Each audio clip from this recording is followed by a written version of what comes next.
Bonjour, pour Investigation, j'accueille aujourd'hui le père Elias Salaoui qui vit à Damas, qui est venu témoigner hier ici au Parlement européen sur la situation en Syrie, sur ce que l'Europe et les États-Unis font là-bas. Et donc j'aimerais que vous nous expliquiez, vous êtes donc prêtre à Damas depuis longtemps, vous avez eu notamment une activité de fonder un groupe musical avec des jeunes chrétiens, des jeunes musulmans qui jouent, qui chantent ensemble. Vous pouvez expliquer pourquoi et comment ça se passe? Pour moi, il s'agissait de créer un pont spirituel entre les gens de différentes religions dans une même société, la Syrie. Mais au-delà, j'espérais pouvoir, entre la Syrie et le monde arabe, jeter des ponts, et entre le monde arabe et l'Occident et le reste du monde, jeter des ponts. C'était trop grand, mais finalement, le petit grain qui a été semé en 1977 à Damas a grandi et nous avons été invités par le Centre culturel de John Kennedy à Washington pour l'ouverture du Festival du monde arabe en 2009. On a été invité il y a un an en France aussi. On a été invité en Australie. Finalement, on a plus ou moins réussi à jeter des ponts. Et vous continuez à jouer pendant la guerre? Absolument.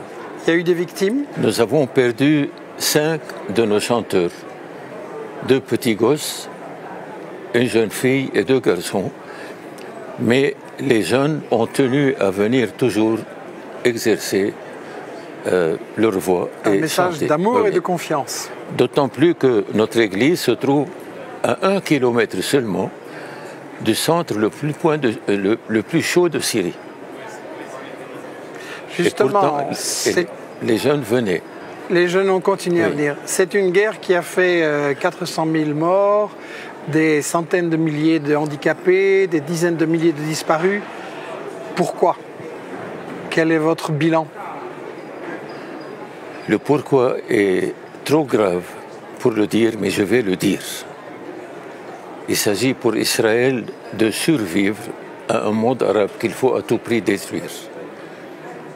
Il s'agit pour l'Occident de réparer son complexe de culpabilité par rapport à l'antisémitisme qu'il a cultivé pendant 1700 ans en Occident. Et du moment que Israël a été créé en Palestine, il faut que ce complexe de culpabilité se répare par tout ce qu'on peut offrir à Israël. Le meilleur de ce que souhaite Israël, c'est la destruction du monde arabe. Et cela a été écrit, explicitement écrit, dans une revue israélienne qui s'appelle Kevonim, au mois de février 1982. Il faut lire le texte sous le titre « Stratégie d'Israël pour les années 80 », écrit par le stratège israélien Oded Yinon. Oui, absolument. C'est terrible. Absolument.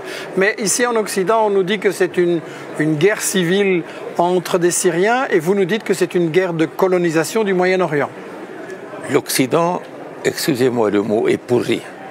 Pourri par son histoire passée, pourri par son antisémitisme, qui n'a rien à voir avec l'Évangile ni le Christ.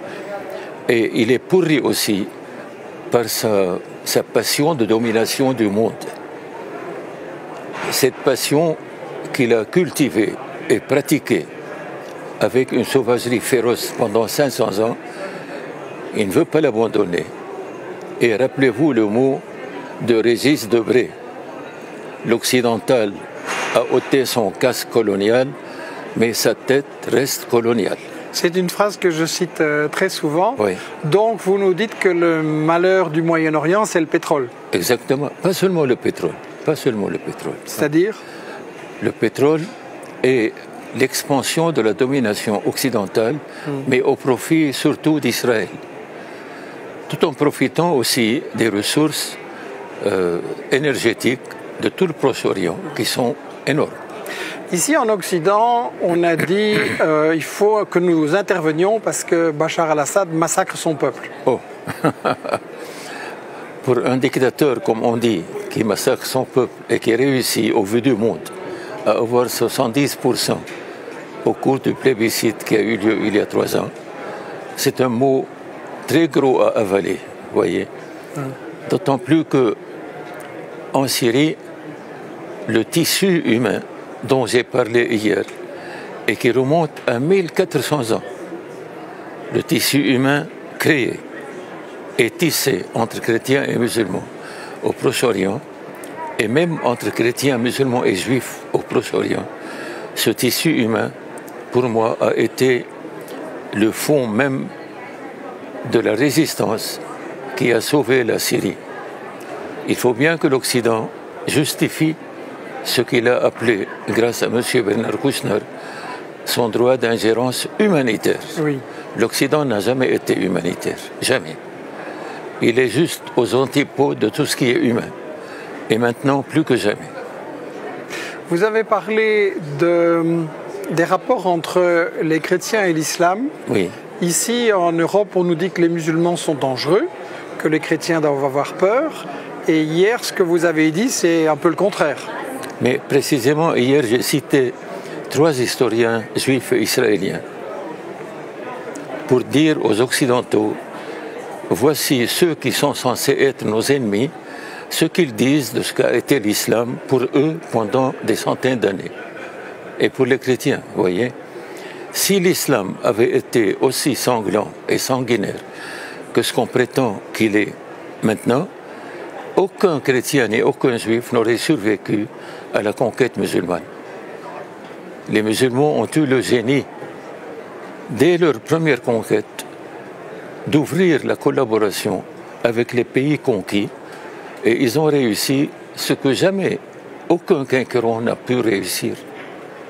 Et ils maintiennent jusqu'à maintenant cette convivialité avec les gens. Moi, je suis un prêtre de Damas. Je suis né à Damas en 1932. J'ai vécu en milieu chrétien et musulman. J'ai grandi dans ce milieu et je vous assure que ma vie de prêtre récolte une joie immense à la fréquentation des musulmans, à leur amitié, à leur soutien. Je vous assure, ce ne sont pas des mots. J'ai écrit tout cela dans un livre en arabe. J'espère pouvoir le traduire en français et aussi en anglais pour faire comprendre aux gens ce qu'est au fond l'islam. L'islam est une religion que les musulmans pratiquent avec beaucoup de respect, mais quand ils voient en face d'eux un homme qui les respecte, je dirais ils le dépassent en respect et en amour et en service. Ici, en Europe, on a aussi des sociétés où on a beaucoup de chrétiens et de musulmans. Et globalement, ça se passe bien, mais on voit aussi une forte montée de l'islamophobie et un sentiment, il faut avoir peur des musulmans, c'est des terroristes. Et vous êtes en train de nous dire qu'au fond, l'Europe devrait plutôt prendre des leçons sur des pays comme la Syrie. Monsieur Colomb, hier, j'ai dit dans mon topo que l'islam de l'Occident n'a rien à voir avec l'islam. Les Occidentaux, vous avez eu malheureusement le génie de créer une société musulmane à l'intérieur de vos sociétés occidentales, une société refermée sur elle-même. Vous ne lui avez pas donné la possibilité de s'intégrer, de vivre avec vous comme partie prenante de vous. Vous les avez laissés faire les travaux que vos concitoyens répugnaient à faire, et avec le temps, ces sociétés musulmanes refermées sur elles-mêmes, alourdies par un complexe d'infériorité, restent comme une bombe à retardement. Et ce que l'Occident a créé aujourd'hui de toutes pièces, comme je l'ai dit hier, de ce qu'ils appellent le terrorisme musulman, c'est une fabrication strictement occidentale que l'islam n'a pas connue. Et c'est une fabrication qui risque de rejaillir et qui déjà a rejailli sur la société occidentale. Donc vous dites que ça n'est pas le djihad, ça? Non, non, non. C'est un djihad fabriqué par l'Occident pour soi-disant mater le Proche-Orient, le réduire à un état de tribus qui s'entretuent sans plus, sans qu'il y ait aucun État qui tienne debout, voyez. Mais cela, l'islam ne l'a jamais connu. Même dans les périodes les plus despotiques, sous le régime turc par exemple, lors des invasions, et on a vu le Proche-Orient, des bouleversements terribles, mais le tissu humain des relations entre chrétiens, musulmans et juifs est resté le même. Croyez-moi, je n'exagère pas. Revenez aux historiens. Et revenez surtout aux historiens juifs qui sont censés aujourd'hui dire la vérité plus que jamais. Ça, c'est effectivement un conseil important parce que je pense que aussi bien dans les médias qu'à l'école en général, on ne prête pas attention à l'histoire et on n'écoute pas l'histoire vue par les autres. C'est toujours un point de vue très occidental. Je voudrais en venir à la question des médias. Oui. Est-ce que vous êtes satisfait de la façon dont les médias européens parlent de la Syrie? Mais on a l'impression que cet Occident qui, en fait, a propagé l'idée de liberté à partir de la Révolution française, il faut bien le reconnaître, voyez, a perdu maintenant toute notion de liberté. C'est une véritable dictature de slogans qu'il faut à tout prix accepter, ne pas discuter, sinon vous êtes écarté. Vous en connaissez quelque chose vous-même. On a l'expérience, oui. D'autres écrivains que je connais en France, comme j'ai cité hier l'un d'eux sans nommer son nom, il m'a écrit pour me dire « Père, je voudrais venir en Syrie et vivre en Syrie. Ici, j'étouffe. » Parce qu'il a osé marcher à contre-courant. J'ai découvert hier soir un livre que vous avez publié tout récemment, Lettres ouvertes et écrites. Ce sont des lettres que vous écrivez depuis 40 ans à des responsables politiques, religieux, intellectuels. Je n'ai pu que commencer à l'ouvrir, mais ça avait l'air passionnant. Et j'ai vu que sur la fin, vous avez écrit plusieurs fois au pape François. Pour lui dire quoi? Ce que le pape François est fait, est très beau. Il innove. Et l'Église, avec sa structure tellement vieille, a besoin d'une rénovation. Mais ça reste au niveau personnel. Et je le salue en cela. Mais au niveau de sa responsabilité de pape, il doit dire la vérité. La vérité comme l'a dit Jésus. Jésus a dit dans l'Évangile des mots que le monde actuel a plus que jamais besoin de revoir, de méditer et d'appliquer. Malheur aux riches, malheur aux puissants. Voyez? Malheur à ceux qui jugent les autres sans se juger eux-mêmes.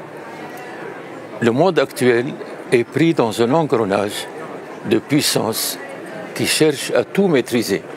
Seule l'Église doit dire le mot de vérité de l'Évangile. Tout simplement, moi j'ai dit au pape, vous avez fait appel à la prière au niveau du monde pour l'Église et vous avez vu comment les gens ont répondu.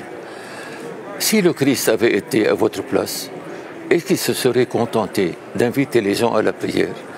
Est-ce qu'il n'aurait pas dit un mot de vérité que vous devez vous-même pas dire et que vous êtes le seul à pouvoir dire? Donc vous lui demandez de se mettre en colère contre absolument. La guerre des riches. Je précise un mot. Quand le pape François a visité pour la première fois les États-Unis fin septembre 2015, il a fait plusieurs discours. Les discours ont été reproduits dans l'organe officiel du Vatican, l'Osservatore Romano. J'ai lu, croyez-moi, le discours qu'il a fait devant Obama et sa femme, qu'il a fait devant le Congrès, qu'il a fait devant l'Assemblée des évêques américains et devant l'Assemblée des Nations Unies. 4 discours. Je les ai lus 5 fois pour ne pas me laisser impressionner par une impression ponctuelle. Je n'ai jamais vu dans aucun de ces discours le moindre mot de reproche à ces despotes du monde entier qui sont les Américains. Je n'ai vu que des mots de remerciement, de reconnaissance et de fierté de se trouver devant ces assemblées. Vous êtes pape, le Christ à votre place n'aurait pas dit ça. Le Christ aurait fait autre chose. Il s'agit de l'avenir du monde. La moitié du monde maintenant est condamnée à la misère, à la mort, à l'errance. Vous êtes pape de Jésus-Christ. Et Jésus-Christ, pour nous chrétiens, c'est Dieu incarné qui est mort par amour pour l'homme. Vous, pape, que dites-vous? Vous avez peur d'un conflit mondial? Absolument, absolument. D'ailleurs, à lire ce qu'un certain Manlio Dinucci, vous devez le connaître. Oui, un bon collègue journaliste italien, excellent. Ce qu'il écrit sur l'évolution de l'OTAN sous l'emprise des États-Unis me fait craindre un jour, subitement, un éclatement qui détruirait le monde entier. Les États-Unis se croyant à l'abri. Les États-Unis font en sorte que l'Europe soit, alors que, je regrette de dire ce mot, pour que l'Europe exécute ce que les États-Unis fassent, ce que les États-Unis font pour détruire la Russie, qui sont censés être les émules, la Russie qui est censée être l'émule des États-Unis. Et dans le conflit syrien, on a vu comment la Russie a pris position face aux États-Unis et comment la position de la Russie a réussi à rééquilibrer le monde de façon à ce qu'à l'avenir, les États-Unis ne fassent pas, comme le dit Amin Maalouf dans son livre « Le dérèglement du monde ». Les États-Unis se comportent à l'égard du monde comme un hippopotame qui marche sur un champ de tulipes. Imaginez. Eh bien, après ces avertissements importants, j'aimerais vous demander en guise de brève conclusion, quel est votre espoir, quel est votre message pour une Syrie meilleure, pour un Moyen-Orient meilleur et pour un monde meilleur? Ici, je dois faire allusion à un phénomène religieux qui s'est produit en Syrie, extraordinaire. Depuis 1982, l'icône de Notre-Dame de Kazan, qui est la patronne de la Russie, a exsudé de l'huile en profusion. Chrétiens, musulmans et juifs venaient prier. Ils viennent jusqu'à maintenant prier devant cette icône. Par la suite, la Sainte Vierge est apparue à la jeune dame qui possède cette petite icône. Elle lui a donné des messages. En 1984, c'est le Christ qui est venu. Et par la suite, certains des messages de Jésus couvrent toute la période que la Syrie traverse, alors que la plupart de ces messages ont été donnés avant la crise syrienne. L'un des plus importants a été donné le samedi saint 2004, en présence de théologiens venus du monde entier, de médecins venus du monde entier, croyez-moi, et de reporters de télévision d'un peu partout. Je vais citer le dernier message, il va vous étonner et il va faire réfléchir les auditeurs sur ce que vous me demandez en dernier mot. Mon dernier commandement pour vous, revenez chacun chez soi, mais portez l'Orient dans votre cœur.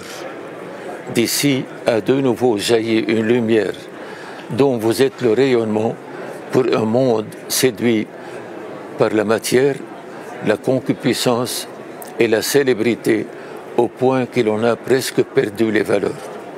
Quant à vous, conservez votre orientalité, ne permettez pas qu'on aliène votre volonté, votre liberté et votre foi dans cet Orient.